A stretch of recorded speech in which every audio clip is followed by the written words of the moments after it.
ver se está funcionando, como sempre, né? Professor, posso trabalhar antes de gravar? Oi? Posso atrapalhar antes de gravar? Já coloquei para gravar, mas pode falar. Então, tem uma aqui, ela comenta que, eu só não estou achando, desculpa eu chegar atrasado, boa noite, né? Ela comenta que o tipo de maior, como é que fala? É o principal, qual que é a principal substância do shampoo, né? Aí ela fala que qual é o maior principal. Claro, tá tensoativos, os tensoativos e tal. Só que, na verdade, eu fui procurar, desculpa, eu estou demorando aqui um pouco, porque eu tinha feito uma observação. Mas eu fui procurar e o principal, para mim, foi a 10ª, se eu não me engano. A principal substância do shampoo é a água. Não entendi. Lá não tinha essa resposta. A principal substância do shampoo é 70% a 85%, parece-me que é a água, não é? Não, a principal substância que, É um se ela não tensoativo. existir, se ela não existir, não vai fazer o papel de limpeza, que é o papel de shampoo, é o tensoativo. Tanto que a gente tem shampoo seco que não vai água, né? Shampoo em pó. Hoje a gente tem shampoo em barra, Ah, entendeu? tá. Então, eu não obrigatoriamente eu tenho que ter água para fazer um shampoo. Não, Claro, beleza. o que a gente mais se lembra é o shampoo líquido, né? Que vai sim, bastante água. Tá. Mas a gente tem, então, spray, né? Tem em pó, Não, tem várias entendi. outras formas que não vão água, tá? Entendi. E se não, e se tiver tudo, inclusive água, mas não tiver o tensoativo, ele não faz a limpeza. Tá bom. Obrigado. Tá legal? Legal. Nada. Vamos lá, então. Me digam se está aparecendo aí a apresentação. Tá. Produtos para cabelo, parte 3. Passei para frente, apareceu? Sim. Beleza, então vamos continuar falando de outros produtos que são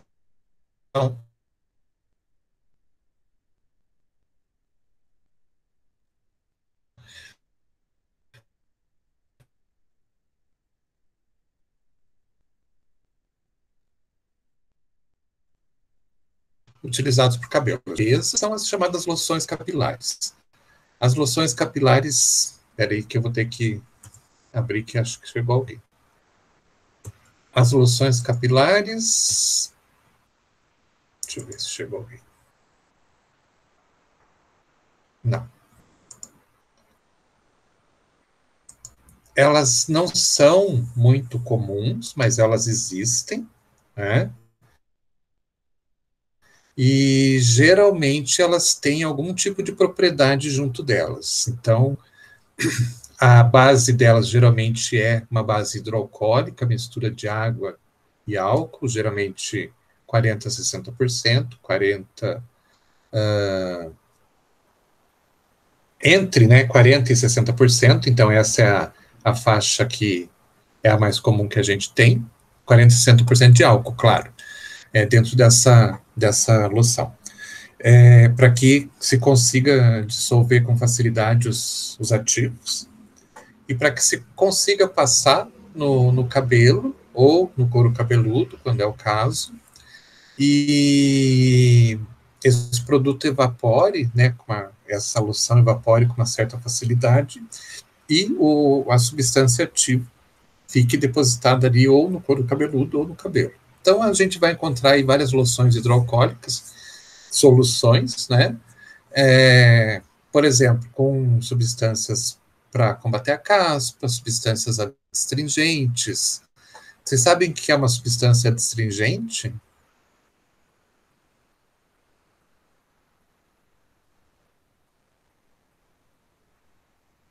Ou não?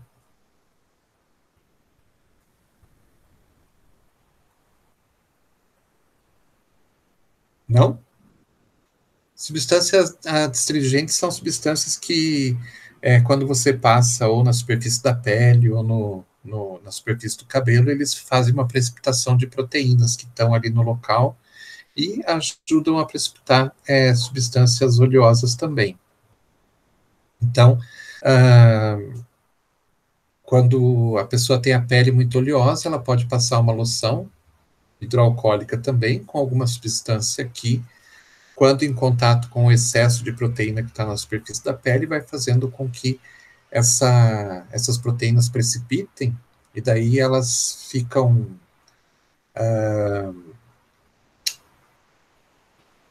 como é que eu posso dizer? Elas acabam ficando, elas se transformam em substâncias sólidas que você consegue retirar com a passagem de um algodão. Então, você está lá com a pele super oleosa, tal, tá cheio de proteína e gordura ali na superfície da pele, você passa esse adstringente com um algodão, ele vai fazendo então o processo de precipitar esse material, eles ficam sólidos, se desprendem da pele e você vai carregando com o próprio algodão que você está passando, para deixar a pele então mais próxima a um efeito normal. Às vezes extratos vegetais, tem vários produtos aí no mercado que são loções hidroalcoólicas com extrato vegetal, que teoricamente são utilizados para crescimento de cabelo, então dizem lá que tem, por exemplo, algumas substâncias como o jaborandi, né, que ajudam no crescimento de cabelo, então às vezes é feita uma loção capilar com o extrato desse jaborandi, que é passado então no cabelo e no couro cabeludo. Às vezes é aplicação de vitaminas e outras substâncias mais, né, dependendo muito da necessidade do cabelo ou do couro cabeludo.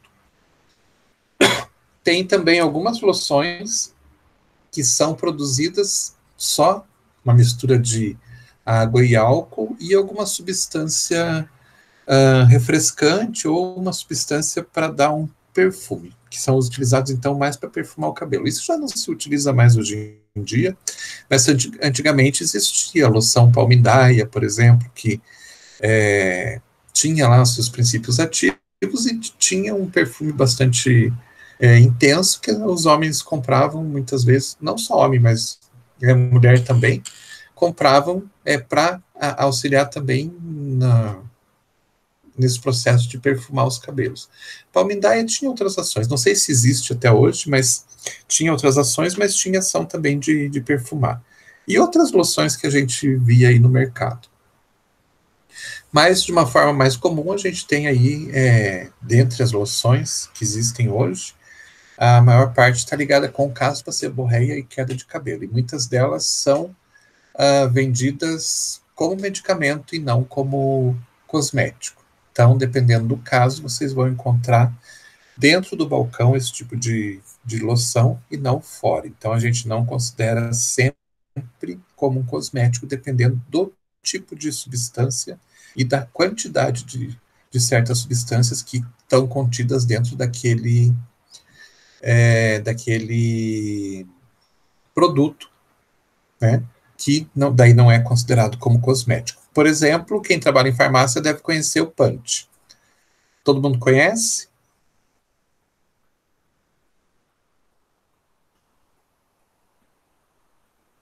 Vocês estão aí ou caíram? Não, não conheço. Ninguém conhece? Também não. Não? Qual que é o nome? Punch. Sim, é minoxidil? Isso, exatamente. Aquela loçãozinha é spray, né? Mas é uma loção hidroalcoólica, tem o minoxidil ali dentro, e a pessoa aplica diretamente no cabelo, no couro cabeludo, né? E tem vários outros, tem loção com cetoconazol também, não sei se tem ainda, que tem umas coisas que andaram saindo do mercado, mas existia pelo menos.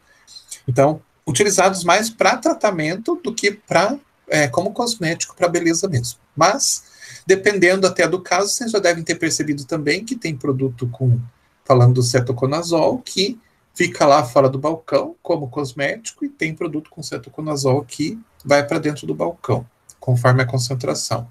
Tem produto que é anticaspa que fica fora do balcão, tem produto que é anticaspa que fica dentro do balcão.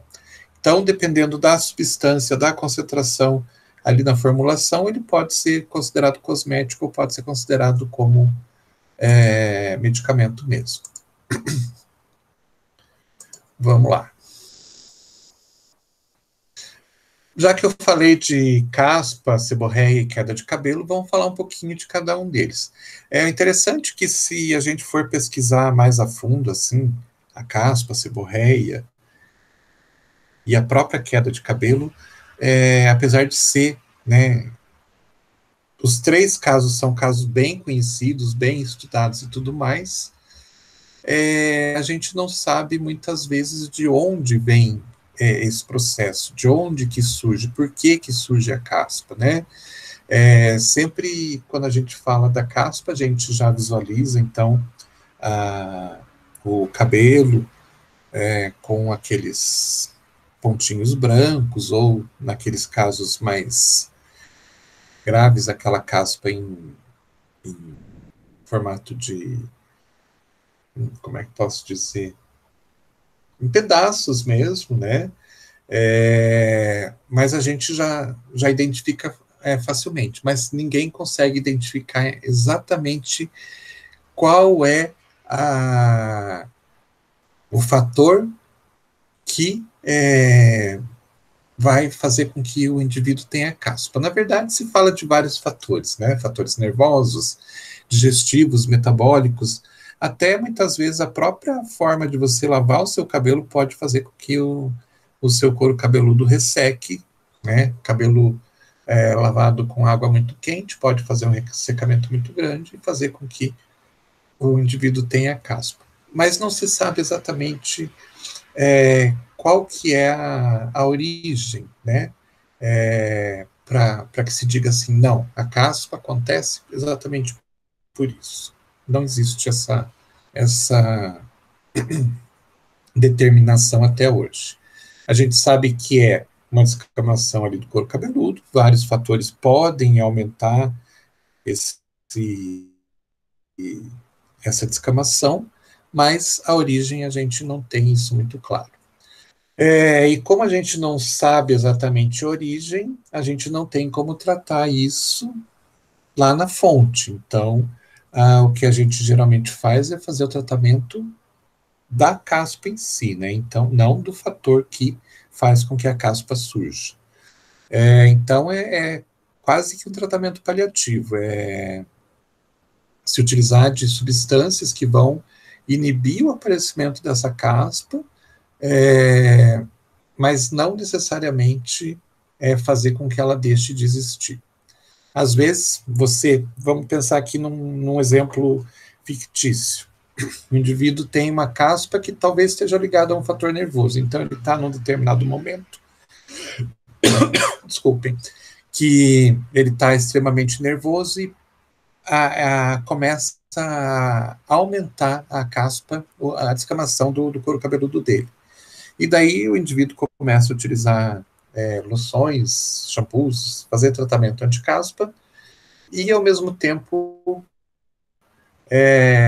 com o tratamento sendo feito e a diminuição, então, da caspa, ele passa por aquele momento de nervosismo muito grande e acaba diminuindo e quase desaparecendo. Mas isso não quer dizer que foi curado, quer dizer que foi feito um tratamento paliativo, né, que coincidiu com a diminuição daquele fator que estava fazendo aumentar essa descamação.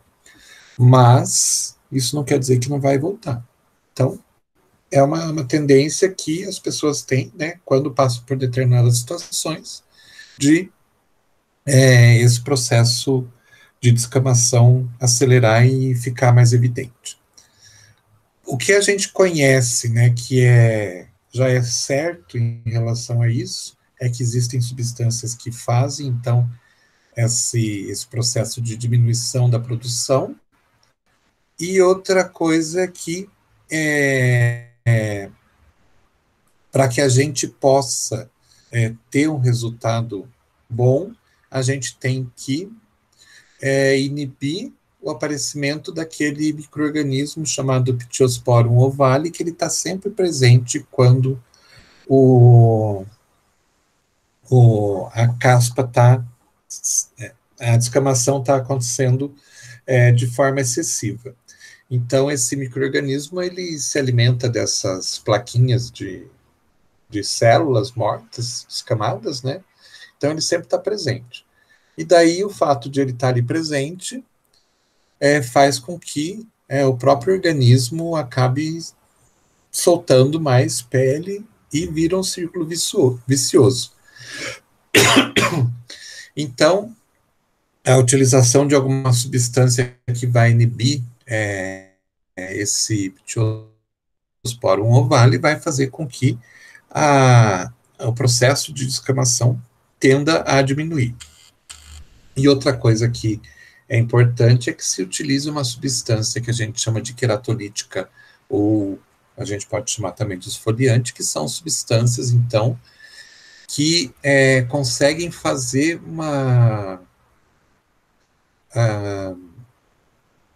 remover aquelas placas de pele morta que estão ainda grudadas ali na superfície do couro cabeludo. Então, são substâncias que vão acelerar o processo não é desgrudamento, o processo de esfoliação, exatamente. Não tem uma outra palavra que caiba direitinho. É esfoliação mesmo. Então, eles aceleram esse processo e fazem, então, com que, inicialmente, parece que quando você começa a utilizar uma loção anti-caspa e você está usando um queratolítico, parece que aumenta a caspa. Por quê? Porque, na verdade, o queratolítico está ali fazendo efeito no couro cabeludo e ele está liberando, então, toda aquela pele que estava morta ali na superfície, mas que ainda estava grudada no couro cabeludo. Então, de início, parece que aumenta a produção de caspa. E depois, né, desse primeiro momento, acaba diminuindo. Porque, então, o queratolítico, ele vai fazer essa liberação e o antimicrobiano que está ali vai inibir o Ptyosporum ovale, e os dois em conjunto vão fazer, então, que naquele momento a descamação acabe por diminuir bastante. O Ptyosporum ovale, ele precisa ser, então, eliminado a gente não diz, mas ele precisa ser inibido, né? Então, a gente utiliza alguns antimicrobianos que podem ser utilizados sem nenhum tipo de problema, sem necessidade de um controle maior, como a maior parte dos antimicrobianos que a gente tem aí no mercado, né? Então, são aquelas substâncias que têm um efeito antimicrobiano, mas não são aqueles antibióticos comuns, né, que a gente conhece para a maioria das infecções. Então, eles são utilizados, como eles são utilizados de forma tópica, eles não vão penetrar no nosso organismo. Então, eles só tem que ter o efeito local ali onde eles são aplicados. Então, geralmente a gente utiliza compostos quaternários de amônio, que, se vocês lembrarem, a gente falou de quaternário de amônio quando a gente falou de substâncias que a gente pode colocar num shampoo para fazer um efeito ou antimicrobiano, muitas vezes, ou até um efeito de condicionamento, um efeito condicionador dentro de um shampoo. Então, os compostos quaternários de amônio, eles são também, da mesma forma que os tensoativos, eles são bastante polivalentes. Então, vocês vão encontrar substâncias que podem ser adicionadas nesse shampoo, como o cloreto de benzalcônio, que pode ser utilizado para outras substâncias também, substâncias para gargarejo, pastilhas para garganta, né, porque eles fazem um efeito antimicrobiano no local. O cetilpiridín, o cloreto de cetilpiridín também, mesmo efeito, então eu posso encontrar numa loção anticaspa e posso encontrar num produto para gargarejo, numa pastilha. Por quê? Porque eles fazem um efeito antimicrobiano local. E a gente tem outros também aí no mercado que são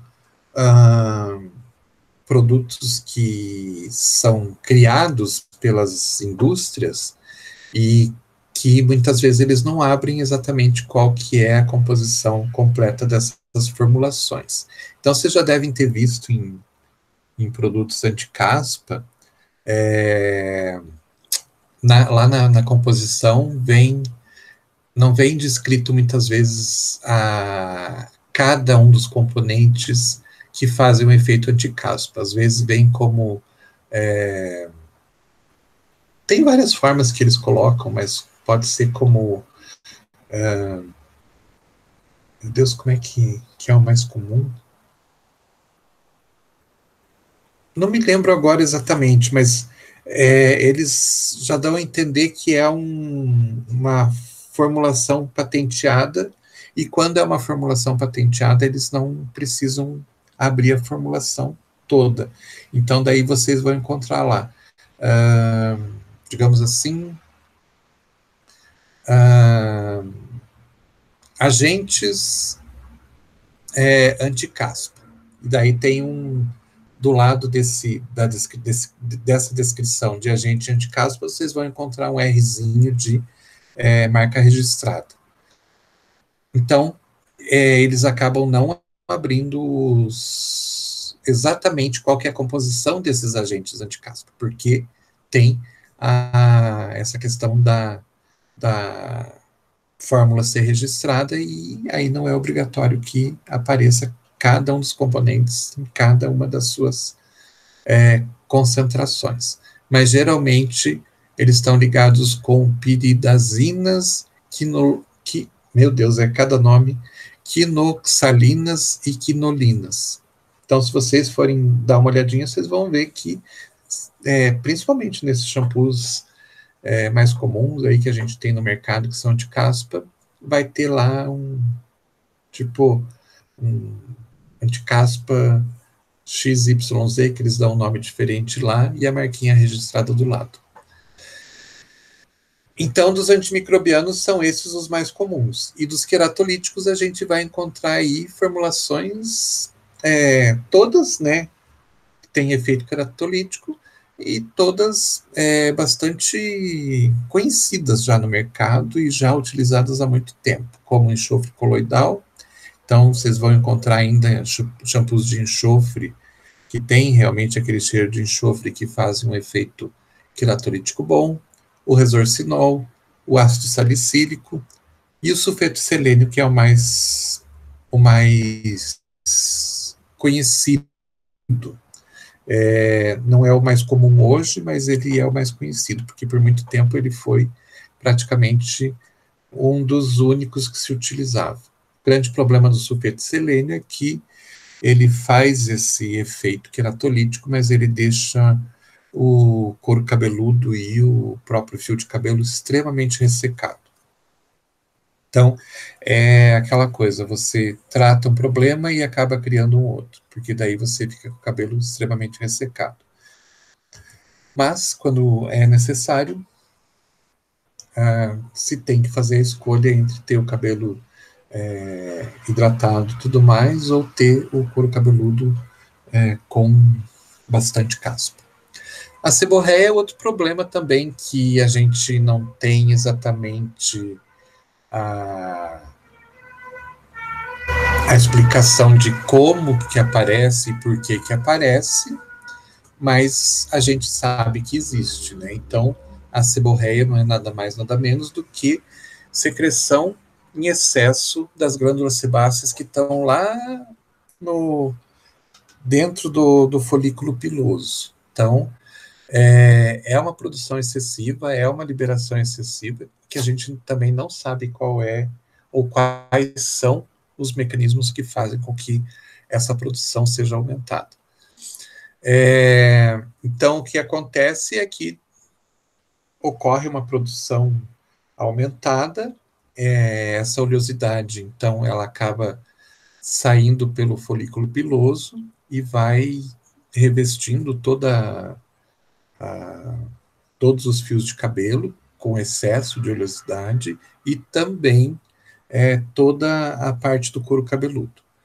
Como vocês estão vendo aqui na foto, dá para ver perfeitamente um cabelo e um couro cabeludo extremamente oleoso, né, com uma aparência bastante oleosa. E é exatamente assim que acaba ficando. E são características bastante interessantes, porque você pode lavar o teu cabelo, né? Você está com produção excessiva, você pode lavar o teu cabelo, mas não demora muito tempo, o cabelo volta a ficar com esse aspecto oleoso. Então, não é falta de lavagem, não é falta de utilização de um shampoo para retirada desse excesso de oleosidade. É realmente uma produção excessiva e descontrolada.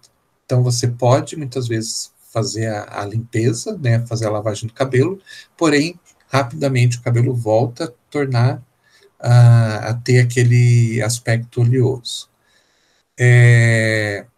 Outra característica interessante é que os fios de cabelo começam a grudar. Então, vocês podem, inclusive, ver aqui, né, que eles começam, além de ficar bastante oleosos, eles começam a formar mechas oleosas. Essas mechas oleosas, né, pela própria característica oleosa que elas adquirem, elas acabam juntando, né, captando bastante pó da superfície. Quando você está com o teu cabelo normal, hidratado normalmente, e que não tem excesso de oleosidade, claro, o próprio pó do ambiente vai se depositar ali, mas uma batida com as mãos, ou o próprio vento, muitas vezes, qualquer coisa, faz com que aquelas partículas de pó acabem saindo ali da superfície do cabelo. Já no caso desse cabelo extremamente oleoso, não. As partículas acabam por se grudar nesse fio de cabelo. Isso torna o cabelo, então, ele fica com aspecto pesado, né? E qualquer tipo de procedimento que você faça, esses procedimentos, digamos assim, eles não pegam no cabelo. Então, se você faz um procedimento, imaginem assim, você faz o procedimento de... Meu Deus, tá me fugindo as palavras hoje. Como que é o nome daquele procedimento que a gente enrola os fios de cabelo? Permanente. É permanente ainda hoje ou mudou de nome? Bom, enfim. Se você faz um processo de permanente para enrolar os fios de cabelo, para eles ficarem ondulados e tudo mais, por mais que o cabelo tenha sido lavado e tudo mais, durante esse processo o cabelo já se tornou oleoso de novo, se tornou pesado, e o cabelo não consegue segurar, então, esse processo que foi feito. Então, ele tem um problema estético bastante grande, as pessoas se sentem muitas vezes confortáveis com isso, e também tem esse problema que qualquer tipo de procedimento que você faça para tentar melhorar ou disfarçar, não vai durar por muito tempo, pelo excesso de oleosidade que a gente tem. O que a gente tem hoje que pode ajudar? A gente tem, então, né, já que eu lavo o cabelo e dali a pouco o meu cabelo está oleoso de novo. Existe, então, um processo de se utilizar substâncias que, quando você passa, uma loção que você passa no fio de cabelo, ele forma uma película e essa substância é uma substância que não permite que a oleosidade se deposite no fio de cabelo. Então, são substâncias perfluoradas, são derivadas do flúor. Então, que você usa essas loções, ela reveste cada fio de cabelo e ela não permite que a oleosidade, então, se deposite no fio de cabelo. Mas, o que vai acontecer? O cabelo não vai ficar com aspecto oleoso, não vai ficar com aquele aspecto pesado, porém, a produção de oleosidade continua. O couro cabeludo vai continuar com excesso de oleosidade. Então, é só alguma coisa cosmética que pode ser utilizada só para realmente dar um aspecto melhor por período de tempo. Não resolve nada, é só questão cosmética mesmo. Outra coisa que pode ser utilizada são aqueles sprays que foi falado dos shampoos a seco, lá atrás, né? Então, aqueles sprays que têm na sua composição amido, outra substância que absorve a oleosidade. Então, você passa esse spray, esse amido ou essa substância, que pode ser dióxido de silício ou outras substâncias algumas sílicas e tudo mais, elas absorvem aquela oleosidade que está presente ali no fio de cabelo, você passa um pente, passa uma escova e retira todo esse pó. O cabelo fica com aspecto normal por um determinado período de tempo, mas, obviamente, ele vai começar a voltar a ficar oleoso com o passar do tempo. E a gente tem, dentro aí dessa história também de seborreia, alguns tratamentos que, teoricamente, dizem que vão atuar lá no processo de secreção da oleosidade, lá embaixo na glândula sebácea, diminuindo esse processo. A gente não sabe quais são as substâncias que são utilizadas, porque, mais uma vez, são fórmulas patenteadas e que as empresas não abrem, então, essa informação pelo fato de serem patenteadas. Mas a seborreia é um problema bastante complexo, porque pode trazer problemas bastante grandes para as pessoas que sofrem desse mal, porque muitas vezes elas acabam se sentindo bastante mal pelo aspecto que o cabelo acaba tomando. Perda de cabelo também é outra coisa que não se sabe, né? Por que as pessoas perdem cabelo? Existem várias vertentes, vários estudos diferentes que falam coisas diferentes, desde questões genéticas, se eu sou careca, é porque meu pai é careca, é porque meu filho vai ser careca, mas nem sempre isso acontece, né? Questões hormonais, questões da própria secreção de oleosidade, que muitas vezes dizem que a secreção excessiva vai fazer com que a perda de cabelo seja cada vez maior. Então, também a gente não tem ainda algo que diga assim, não, a perda de cabelo acontece exatamente por esse fator, ou por esses fatores. Então, a gente não tem, e mais uma vez, se a gente não tem, a gente não sabe, né, qual que é a origem, a gente não tem como tratar a origem, né? Então, o que a gente tem hoje são técnicas que auxiliam na diminuição da perda de cabelos e, em alguns casos muito específicos, o crescimento do cabelo. Então, a gente tem muita coisa aí no mercado, na forma de medicamento, na forma de cosmético, que promete milagres, e a gente sabe que milagre não acontece assim tão facilmente, né? Então, imaginem só, o que a gente tem de uma forma geral, aplicação tópica, né, de produtos que prometem, então, o efeito do ressurgimento, do crescimento do cabelo. Porém, isso até acontece quando a gente tem ainda o folículo piloso funcionando. Então, a partir do momento que o folículo piloso ele já não tem mais atividade, ele já está, entre aspas, morto, ninguém consegue ressuscitar esse folículo piloso com a utilização de algum tipo de loção tópica, loção para passar no couro cabeludo ou nos fios de cabelo e tudo mais.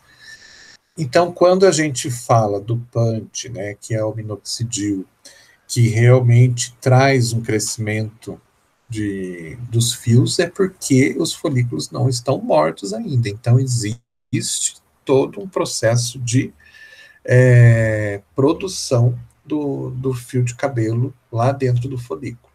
Caso contrário, não adianta. Se os folículos estiverem mortos, não tem o que fazer. Aí o que a gente tem bastante são tratamentos, né, cosméticos com a utilização de várias tecnologias diferentes. Então, radiações, ionizantes, até o próprio transplante de fios de cabelo, né? Então, são várias as possibilidades que a gente tem.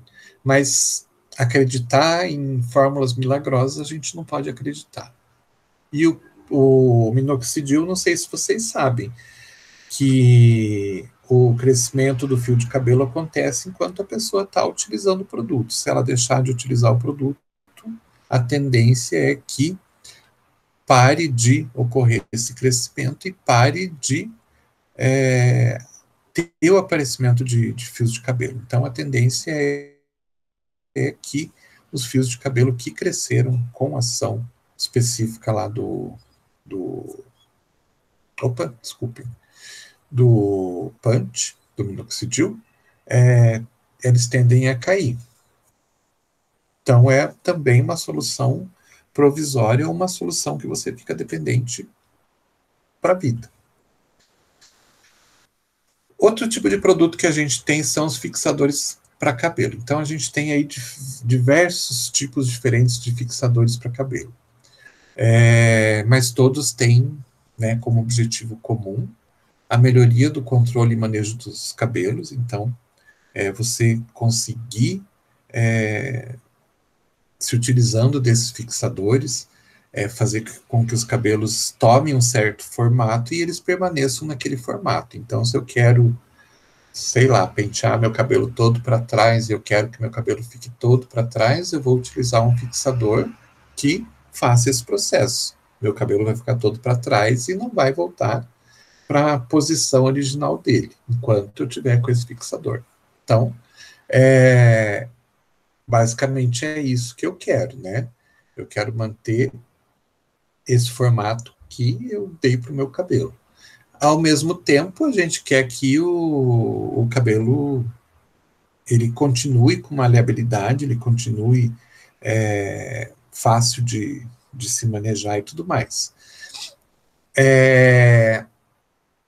Hoje a gente tem, e o que mais está se utilizando na atualidade são aquelas pomadas que conseguem manter muito isso, né? O cabelo continua macio, maleável, tudo mais, mas ele para no lugar onde você quer que ele pare.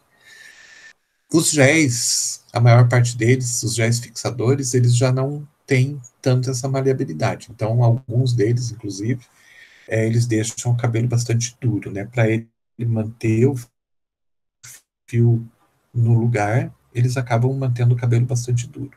O interessante é que a gente consiga, né, ter essa maleabilidade, continue tendo essa maleabilidade e o cabelo fixado onde exatamente a gente quer. E importante, independente das condições ambientais. Por que a gente está falando isso? Porque eu já vou explicar para vocês que lá no começo, os primeiros fixadores, dependendo do clima que a pessoa estava, ele podia perder até seu efeito. E, em alguns casos, os fixadores também são utilizados para melhorar um pouco o brilho. Então, tem lá os géis fixadores, extra brilho, não sei o quê, mas também hoje a gente tem as pomadas, por exemplo, que não necessariamente elas agregam nenhum brilho ao fio de cabelo. Então, depende muito da forma como o produto é produzido também. Falando dos primeiros fixadores que a gente teve aí no mercado, a gente tem que falar das loções fixadoras. Então, eram soluções, geralmente uma solução hidroalcoólica, uma mistura de água e álcool, aonde se adicionava uma substância que ia fazer criar uma película sobre o fio de cabelo, e essa película, né, com essa loção hidroalcoólica, principalmente, né, tendo o álcool evaporado, ela acabava secando sobre o fio de cabelo, formando uma película. Então, esses antigos laquês que a gente está vendo aqui, eles eram bastante comuns lá na década de 60, década de 70, e eles tinham, então, essa característica, loções hidroalcoólicas. Não sei se vocês conhecem, já viram essa embalagem de laquê. É uma embalagem de plástico, você aperta e ele espirra o líquido que está ali dentro. Dependendo da forma que você aperta, ao invés de fazer um aerossol, acaba fazendo um jato que vai direto em um determinado ponto e acaba molhando o cabelo, ao invés de simplesmente formar uma película. Bom, enfim, as primeiras formulações que a gente tem, então, eram na forma de loção e se utilizavam como agente fixante substâncias de origem natural, polímeros que a gente chama de polímeros naturais, como goma dragante, goma caraia, goma arábica, são gomas que a gente retira da natureza e que elas têm a característica de que, quando a gente dissolve essas gomas em um líquido, né, uma solução hidroalcoólica, por exemplo, ela dissolve bem, e quando eu aplico essa solução hidroalcoólica numa superfície, esse álcool evapora e essa goma que está ali dissolvida, ela não evapora, obviamente, ela forma uma película na superfície onde ela foi aplicada. Então, é mais ou menos como quando a gente era criança, a gente pegava vidro de cola e passava na mão, né? Quando a cola secava, a gente tirava aquela pele de cola. É mais ou menos a mesma coisa, forma uma película. E essas gomas, então, elas foram as primeiras a serem utilizadas, pelo fato de elas serem de origem natural e tudo mais. E elas tinham, então, essa propriedade. Passava-se no fio de cabelo, quando aquele líquido secava, a goma, então, acabava por formar uma película nos fios de cabelo, deixando o cabelo moldado e formando uma película rígida. Então, esse fio de cabelo acabava ficando duro, e o grande problema é que, um dos grandes problemas é que essas gomas, elas têm uma característica de absorverem muito facilmente a água do ambiente. Então, o que acontecia muitas vezes? A pessoa passava esse laquê, secava, formava aquela película na superfície do fio, o cabelo ficava ali parado no lugar, cada um dos fios de cabelo duro, né? Parado ali no lugar onde ele tinha sido colocado. Só que, de repente, num ambiente mais úmido, assim, um ambiente onde está chovendo ou está para chover, uma umidade muito grande, de qualquer forma, ocorre a absorção, então, da água do ambiente pela goma. Isso faz com que aquele produto, ao invés de, né, aquela goma que está ali na superfície, ao invés de ficar rígida, né, e manter a rigidez do cabelo, acabava amolecendo e transformando, então, o cabelo numa massa pegajosa, numa massa meio disforme, assim. Então, digamos assim, que o cabelo era arrumado para ficar numa determinada posição, e num ambiente muito úmido, o cabelo acabava despencando, acabava caindo, exatamente por esse problema de absorver água do ambiente. Aí, um pouco mais para frente, já na década de 70, 80, por aí, começaram a substituir essas gomas naturais por polímeros sintéticos. Então, polímeros que eram produzidos dentro de laboratório, com as mesmas propriedades, muitas vezes. Então, o primeiro que foi utilizado foi o polivinilpirrolidona, e até hoje, em alguns produtos, o polivinilpirrolidona é utilizado. Então, se vocês forem procurar lá na forma de alguns géis, como Bosano, esses géis fixadores transparentes, vocês vão ver que a maior parte deles continua tendo PVP, que é o polivinilpirrolidona.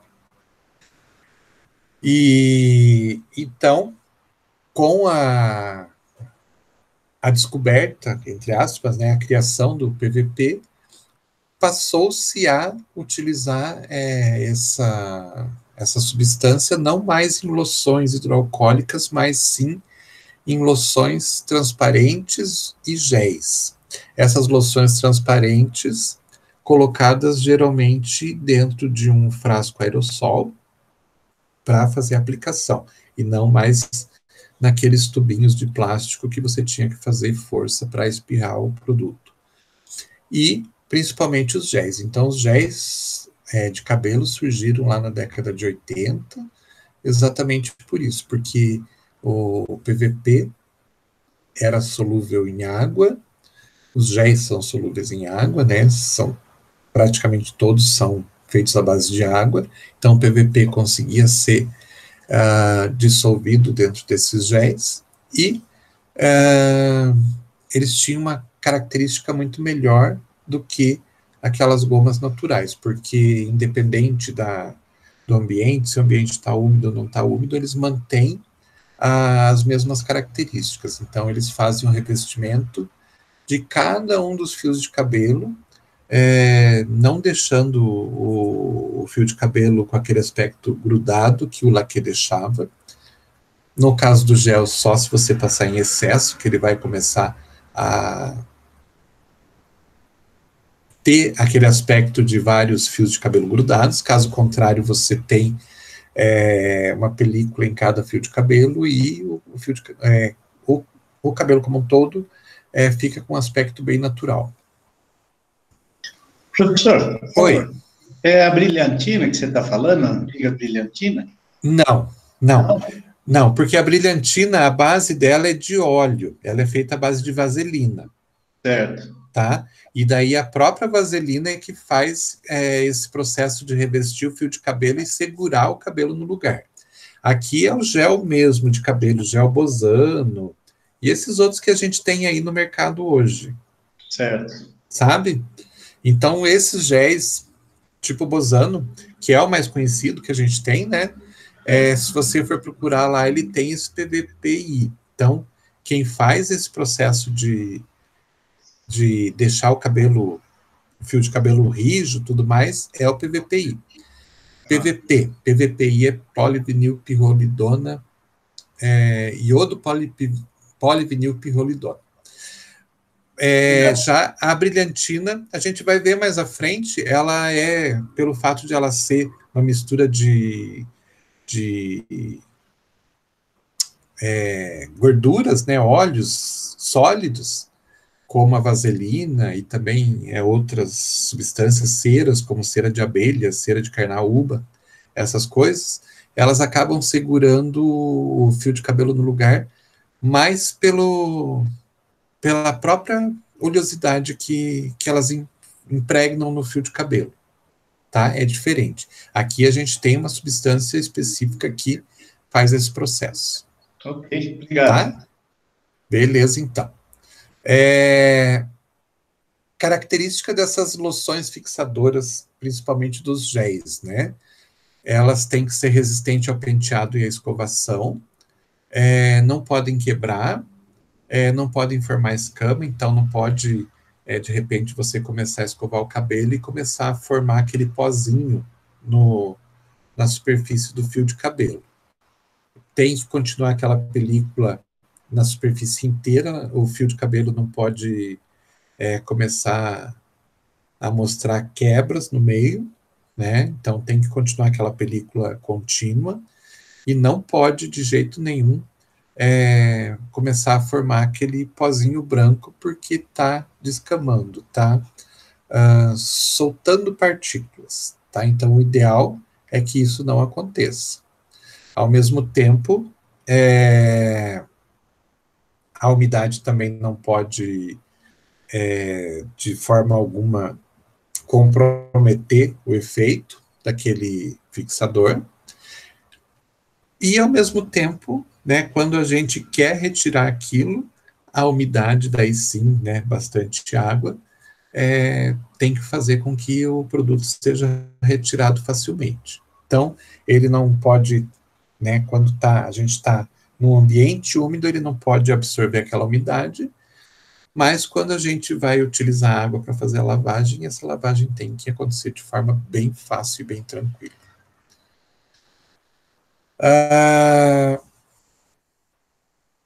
Então, a polivinilpirrolidona, ela ainda veio mais lá na década de 80, e depois, claro, né, sempre vai se aperfeiçoando. Então, a polivinilpirrolidona ainda tinha um efeito de absorver um pouquinho de água. Então, criaram em laboratório uma outra, né, outro polímero mais moderno que não faz essa absorção.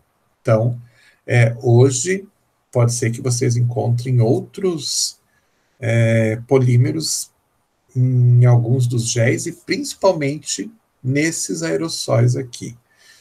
Então, acetato de vinil ou vinilpirrolidona e outros polímeros são mais comuns hoje, principalmente nestes casos aqui. Mas todos têm a mesma característica, eles vão fazer o revestimento do fio de cabelo, mas deixando sempre com aspecto cada vez, né, quanto mais modernos os polímeros que são utilizados, mais o aspecto natural do cabelo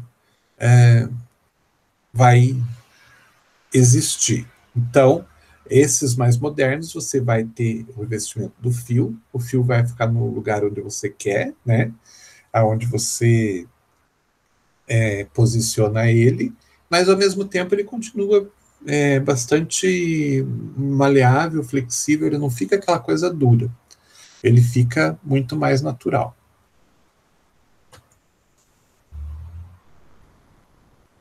Os géis tem uma coisa importante que a gente vai adicionar, então, essa substância que vai fazer esse efeito fixador, que é um derivado da vinilpirrolidona, né? Porém, a gente ainda vai ter que adicionar uma outra substância, que é a substância que vai deixar esse produto com o aspecto de gel que a gente quer. Então, a gente vai ter sempre que adicionar um polímero para dar a viscosidade ao produto. Então, basicamente, se eu for pegar uma formulação de um gel de cabelo como esse, eu vou encontrar o quê? Água, muita água, porque a base é a água, e um polímero carboxivinílico, que é a substância que vai dar esse aspecto de gel para esse produto. Então, da mesma forma que lá em casa, né, quando você coloca o amido no leite ou na água, porque você quer fazer um mingau de maisena, um mingau de amido, e você aquece aquilo e aquele leite começa a ficar mais viscoso. Se a gente quiser transformar a água, né, numa substância mais gelatinosa, a gente vai adicionar um polímero carboxivinílico. Então, a gente vai se utilizar desse tipo de substância para dar a viscosidade que a gente quer nesse gel. E ali dentro também eu vou adicionar a substância que vai fazer o efeito, então, fixador do cabelo. Ficou claro isso? Ok. Beleza. Outro tipo de fixador que a gente tem é o creme para pentear. Então, vocês vão encontrar aí no mercado vários cremes para pentear que facilitam o penteado e, ao mesmo tempo, revestem o fio de cabelo, deixando ele, né, mais fixado. Então, ele fica naquela posição que você colocou ele. E eles são feitos à base de creme. Então, a base disso tudo é um creme. Óleo, água e agente emulsionante. Então, eu crio um creme base e, em cima disso, eu vou colocar essas substâncias.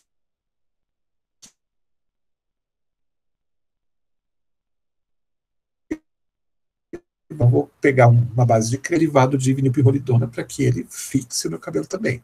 Então, todos, na verdade, o que a gente tem aqui são diferentes bases que a gente pode utilizar, mas todas adicionando essa substância fixadora.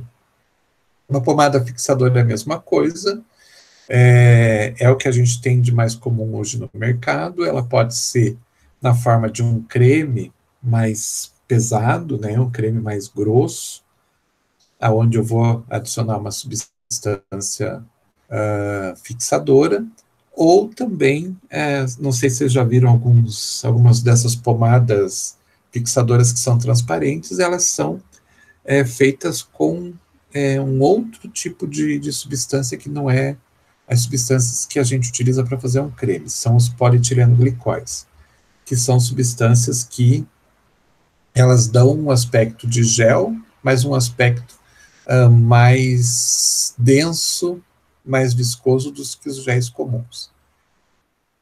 Mas também é só uma base para a gente adicionar essas substâncias fixadoras.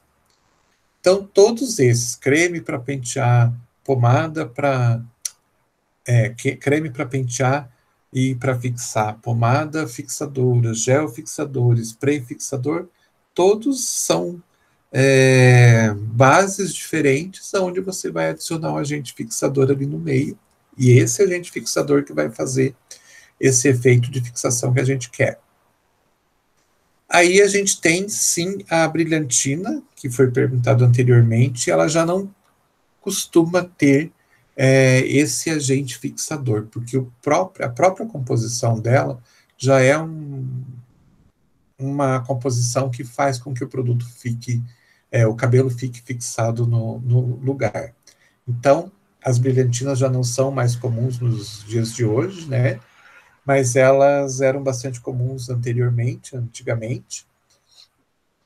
E o que se precisava? De alguma coisa gordurosa, né? Então, se vocês forem olhar as brilhantinas, todas têm vaselina, sólida ou líquida, tem parafina, tem cera de abelha, cera de carnaúba, outros óleos vegetais, mas tudo substâncias oleosas que você passa no cabelo e ele segura o cabelo na posição que você quer exatamente pelo revestimento de substância oleosa ali no fio de cabelo, que deixa o fio de cabelo pesado.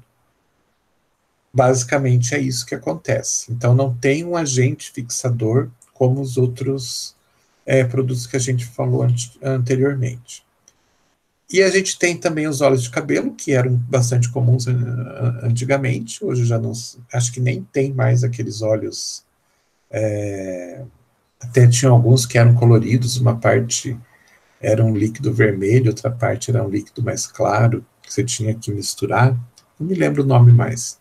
Mas basicamente eram óleos para o cabelo, que você passava no cabelo, também para ajudar na fixação, e para deixar o cabelo perfumado também.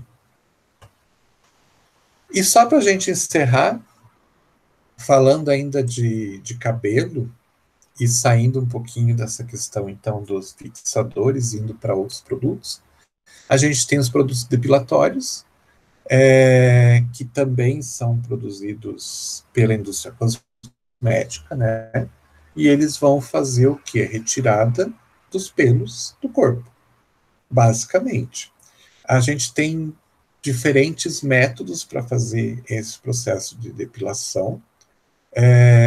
Alguns estão ligados com a área cosmética, alguns não estão. Alguns estão ligados mais com a área, digamos assim,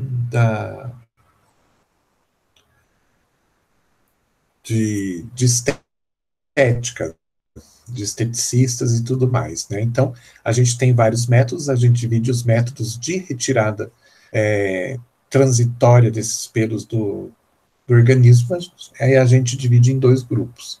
Então, os métodos chamados mecânicos e os métodos químicos. Os métodos mecânicos, basicamente, são a retirada dos pelos de alguma forma mecânica, né? Então, você pode utilizar uma pinça e puxar cada um dos pelos, pode utilizar uma tesoura para cortar, pode utilizar um aparelho Gillette, não me lembro o nome agora, Gillette, que seja. Todos são métodos mecânicos, e os que a gente pode produzir são os métodos que a gente chama de químicos, né, que são os agentes depilatórios e as ceras.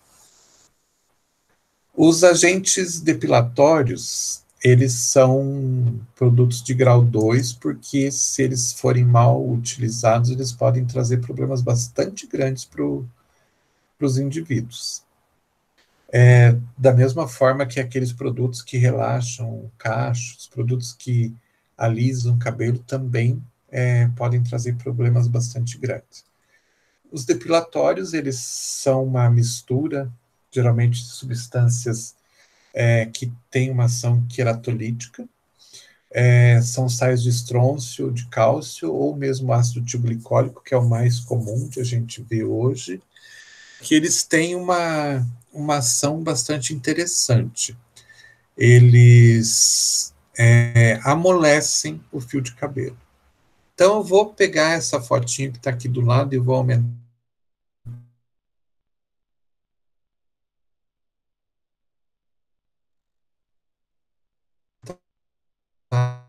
Só que para isso eu vou precisar sair. Um fio de cabelo comum, ele tem... Vocês estão conseguindo ver esse desenho? Sim. Sim. Sim. Então, a gente tem dois tipos de situações que podem acontecer no fio de cabelo. Então, no cabelo mais encaracolado, ele tem essa característica de ser encaracolado, não é porque a composição dele é muito diferente, porque a queratina é diferente, porque o próprio processo de produção seja diferente. Na verdade, o que acontece é que existem algumas formas de ligação entre partes do fio de cabelo que fazem com que esses pedaços de fio acabem se unindo, não, mas ficando mais próximos. Então, a gente tem as chamadas pontes de hidrogênio que podem acontecer entre diferentes partes da estrutura do cabelo, que fazem, então, com que essa parte aqui, né, do fio de cabelo, acabe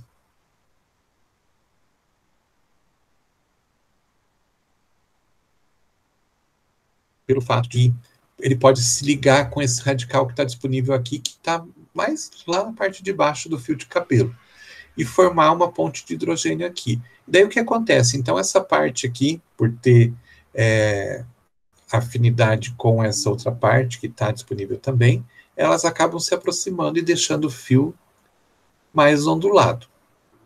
Fica claro isso até aqui? Se não tivesse essa ligação aqui, essa parte do fio de cabelo seria totalmente reta. Mas como existem essas regiões aqui que estão disponíveis e elas acabam se ligando por ponto, aproximando, e o cabelo fica mais ondulado. Existe uma outra situação, é que existe também, ao invés de uma ponte de hidrogênio, uma ponte de dois enxofres que acabam se ligando. Um enxofre de uma parte disponível aqui dessa parte do fio de cabelo, e um enxofre que estava disponível aqui nessa parte do fio de cabelo. Eles se encontraram e criaram uma ligação que também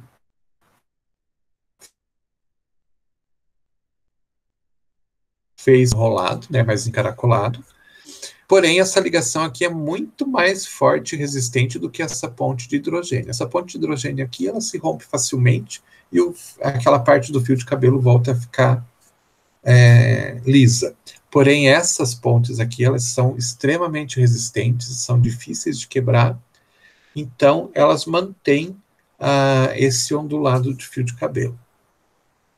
E o fato de essas pontes elas serem extremamente fortes e resistentes, elas acabam transferindo isso para o fio de cabelo. E dão uma certa rigidez para o fio de cabelo. Então, o fio de cabelo ele é rígido exatamente porque a gente tem essas pontes de ligação dos enxofres, as pontes chamadas de ponte de sulfeto.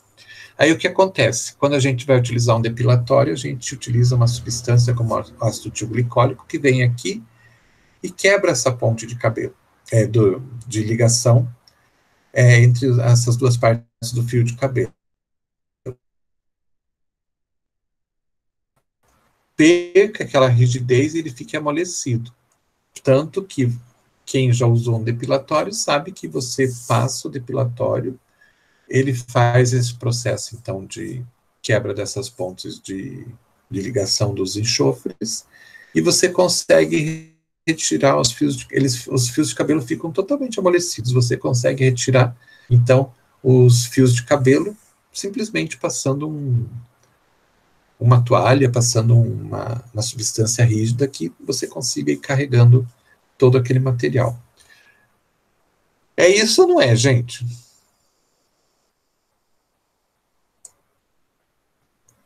Quando se faz um processo de depilação, o pelo acaba se transformando em alguma coisa bastante amolecida, e daí com a própria água, às vezes, você retira, ou fazendo um pouquinho de força com o pano umedecido.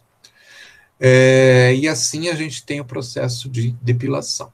Mas isso é um processo superficial, você retira, então, o fio de cabelo que está ali na superfície, porém, lá no folículo, o fio de cabelo que ficou para dentro da pele continua a existir.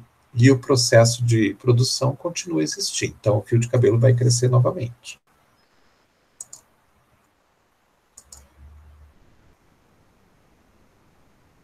E o outro processo que a gente tem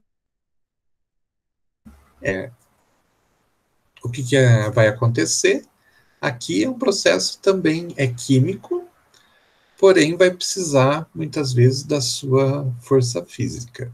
A cera frio é aquela que você passa na superfície as duas, na verdade, você passa na superfície da pele, e geralmente, de alguma forma, você consegue esperar que aquilo, quando ela é fria, você simplesmente gruda na superfície da pele e já arranca, e quando ela é quente, você passa, né, essa cera quente, espera ela esfriar, e aí consegue puxar da mesma forma.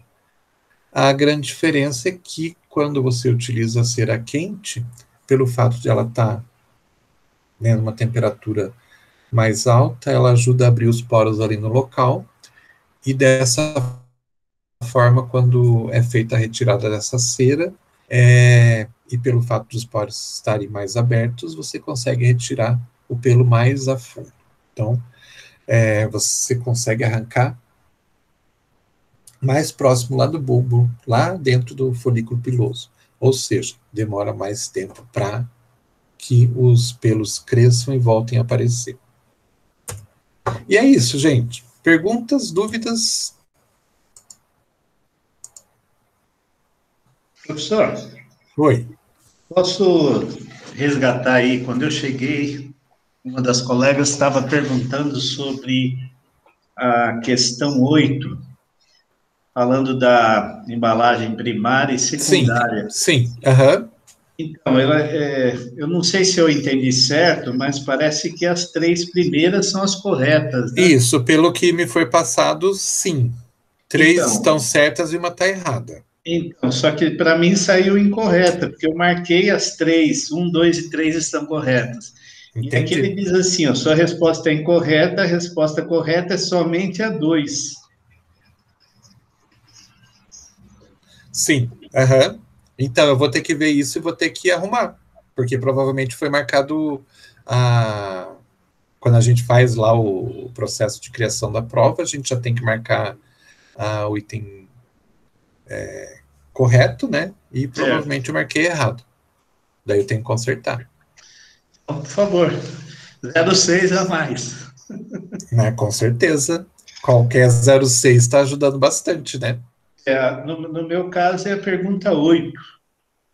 Na verdade, isso é variável porque as perguntas, elas são aleatórias. Certo. Então eu fico Mas, aguardando. não, com certeza. Aluno gosta de ponto, né? Sim, só não fiquem aguardando para tão próximo, porque vai demorar. Não. Até o final do semestre dá tempo. Tá bom, Não, mas obrigado. tranquilo, tá certo? E alguém tem mais alguma dúvida, alguma coisa? Deixa eu parar a apresentação aqui. Não? Então, beleza. Então, uma tranquilo, boa... professor. Problema? Então, tá bom. Então, um bom final de semana para vocês, que já está chegando. E até semana que vem. Boa noite. Boa noite. Boa noite. Tchau, tchau. Boa noite, bom final de semana. Obrigado, vocês também.